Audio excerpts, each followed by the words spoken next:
CAU. If you're trying to grow your business, add diversity. What you do? Hit up Client Attraction University.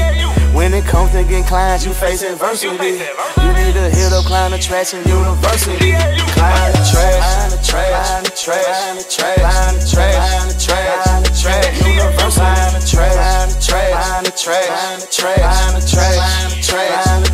University. Client Attraction University, $250 million in revenue for coaches, consultants, and service providers all across the globe. And that number is growing as you listen to this. Want more clients, profit, freedom, and impact? Go to paydadplaybook.com. If you're trying to grow your business, add diversity. What you do? Hit up Client Attraction University. When it comes to getting clients, you face adversity. You need to hit up Client Attraction University. Paydadplaybook.com. That's P-A-I-D, playbook.com. Most coaches or businesses in general who want to attract clients, they think that client attraction is an event. Like it's a one-time thing, right? And it's not. It's actually an evolutionary process. And so that's where this whole client attraction flywheel thing came about. So here's the 4 parts of it, and we're going to break it all down. So first is captivate. Second is capture. Third is cultivate. And then 4th is close. Does that make sense? Yeah, the 4 C's. Y'all like that? Who like that? Y'all like that? Somebody said, come on, C's. There we go. There we go. So let's unpack this whole process. So most entrepreneurs, they're underpaid because they're trying to be generous and try to be everything to everybody, right? Y'all be sending people online 1 week, they're fitness experts. 1 week, they're real estate experts. Now they know about everything about crypto. Then they're NFT expert. It's like, what do you do? Right? Why should I hit you up and pay you? And people are like, well, I gotta have multiple streams of income. But they haven't got one stream flowing yet. Like you can't, like multiple streams come from an ocean. In lakes and stuff, it typically comes from a big body of water. Most people don't got a big body of water yet, but they're trying to get like streams going. Does that make sense? Let me say this if y'all taking notes. Multiple streams of income is a tool of the rich, not a tool to get rich. So the first step is like figuring out your specialty. Make sense? And that's gonna come with captivating. So how do you captivate? Okay, this is about getting and keeping attention. Does that make sense? Getting and keeping attention. Most people do it like this. Most people do look at me marketing. And most people think you gotta do look at me marketing. That's why they think like you gotta have a Bentley, you gotta have a big house, you gotta have this, you gotta have that to do this. You don't gotta have none of that. Guess what you do have to have? Some particular expertise that helps solve a problem. Does that make sense? That's it.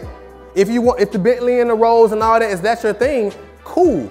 But you don't gotta have that to get the attention you want and serve the people that you want to serve. Does that make sense? Now, I suggest you do it this way. You become magnetic, right? When you become magnetic, people come to you. Guess how you become magnetic?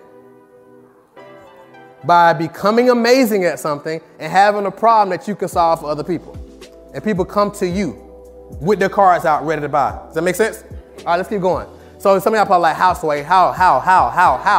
do we captivate? Let's talk about it. So it's called specializing, all right? So most entrepreneurs, they're underpaid and they even fail simply because they're generalists and they try to be everything to everybody. I already said that, right? So you gotta choose to be the best in the world at one thing. How many of y'all know like your one thing? Like what's your one thing? Perfect. People who are average or good at a lot of things will never make as much money as people who are specific and masters at their one thing. Make sense?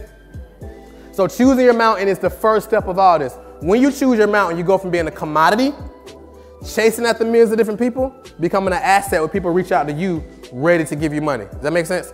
Most entrepreneurs believe that they're selling their time, but you're actually selling specific outcomes, not your time. So when I tell somebody, hey, you should be charging $10,000 for that. And they were like, well, no, it only takes me an hour to do it.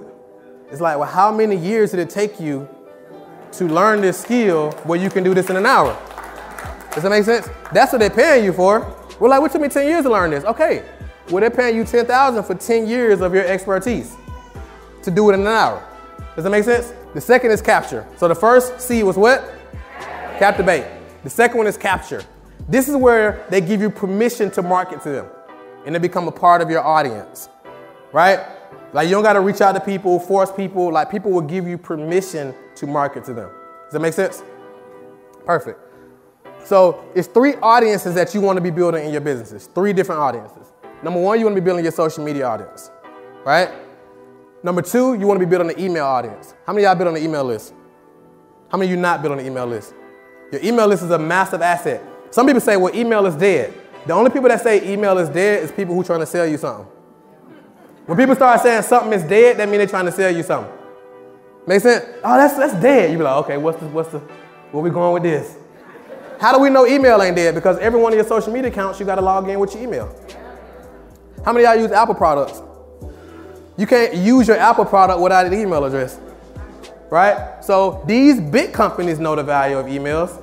So we got to be building an email list as well. Third audience is your pixeled audience. What's a pixeled audience? When people go to your pages or your Instagram, you want to be building an audience so now you can run ads and target these people. Does that make sense? How many of y'all ever seen me online before? Probably a handful of y'all. How many of y'all like, it seems like I'm following you all around the internet. And it's like whatever app you go on, you see me, you reading your Bible on your app and I pop up, right?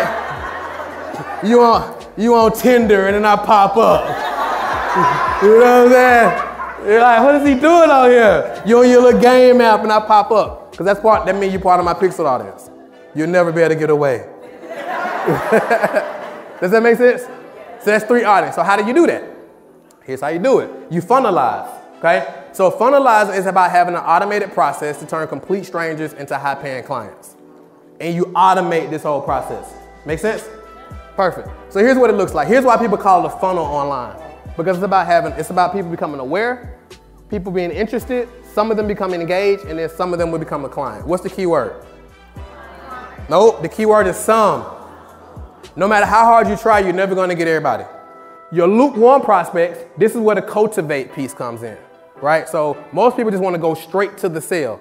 Now you gotta cultivate. It's kind of like the dating process. Ladies, if a brother walked up to you who you never met, he walked up to you in the food court in the mall, and the brother was like, hey, how would you marry me? It'll probably feel kind of awkward, right? So the brother got to cultivate you a little bit. Got to maybe take you out, have a conversation. It's a process. Does that make sense? So you cultivate. I hear some of these. I hear what y'all saying. So your lukewarm prospects, they're aware of the itch. They're online looking for solutions.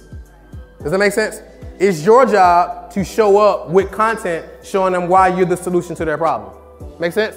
So next is close. This is about them closing you, not you closing them. When your marketing is on point, people show up and sell you on why you should allow them to buy.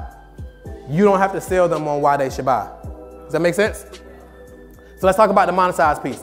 It's not about being this guy. It's not about being a hard salesperson, not being a slick oil salesman. It's not about always be closing. Y'all ever heard ABC, always be closing? Mine is always be cultivating, always adding more value. Does that make sense? So this guy named Peter Drucker said the aim of marketing is to make selling superfluous. Basically saying to make selling unnecessary. When your market's on point, your prospects sell themselves. Where I'm from, they say good dope sell itself. Right? That makes sense? How many of y'all play golf? How many of y'all know what golf is? All right, so golf is like marketing and sales together, right? So the goal, this is a driver that Tiger Woods is holding. The goal of that driver is to get the ball as close to the hole as possible, right? The goal of marketing is to get the prospect as close to the sale as possible. So now when it comes out to the selling opportunity, you can just put them in or blow it in. Does that make sense? So your marketing does the selling for you. Thank you so much for checking out this episode. Have a phenomenal day because you absolutely deserve it. Talk to you soon. What's the difference between you and mega successful coaches and consultants with a dream business? Simple. They're getting more leads than you are. What if there was a way to get 50 to 100 leads every single day like clockwork? Would you want it?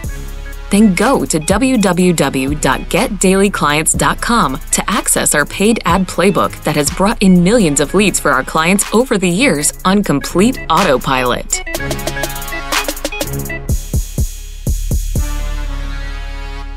This is thepodcastfactory.com.